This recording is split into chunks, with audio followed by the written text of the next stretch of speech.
Bonjour chers auditeurs. Ce matin, nous partons à la rencontre de Diane, avec qui nous retracerons son parcours et également son quotidien quand on a une RQTH. RQTH signifie reconnaissance de la qualité de travailleur handicapé. Diane, pouvez-vous tout d'abord vous présenter en quelques mots? Bonjour Léa, merci de me recevoir aujourd'hui. Je m'appelle Diane, je suis technicienne paiement retraite à la direction financière et comptable. Et puisque vous évoquiez ma RQTH, j'ai un handicap visible, puisque suite à un accident de travail, j'ai perdu mes 2 jambes il y a 12 ans maintenant.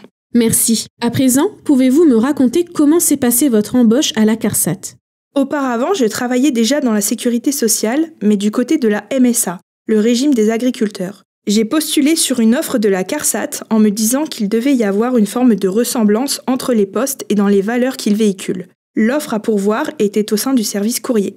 Et comment s'est passé l'entretien? L'employeur était au courant de votre handicap? Pas du tout.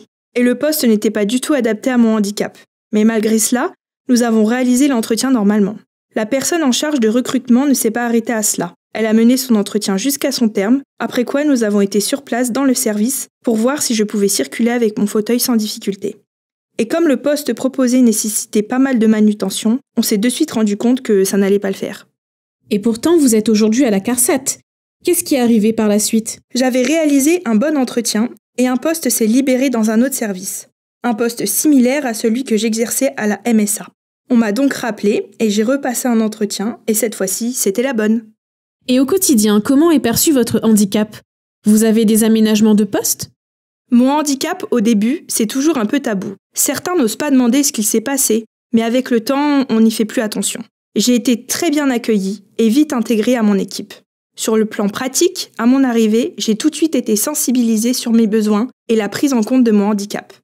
Pouvez-vous nous en dire plus sur ces besoins? Je suis arrivée en tant qu'intérimaire et suite à mon passage en CDI, j'ai eu une visite médicale qui m'a permis d'avoir des équipements périns tels que mon fauteuil. Après un certain temps, des douleurs de dos sont apparues, j'ai donc émis le souhait, en accord avec notre infirmière de santé au travail, d'obtenir un fauteuil adapté à ma morphologie. Le tout financé via Cap Emploi et l'AGFIP. Très bien, merci Diane pour toutes ces informations. Est-ce qu'il y aurait d'autres informations importantes à savoir?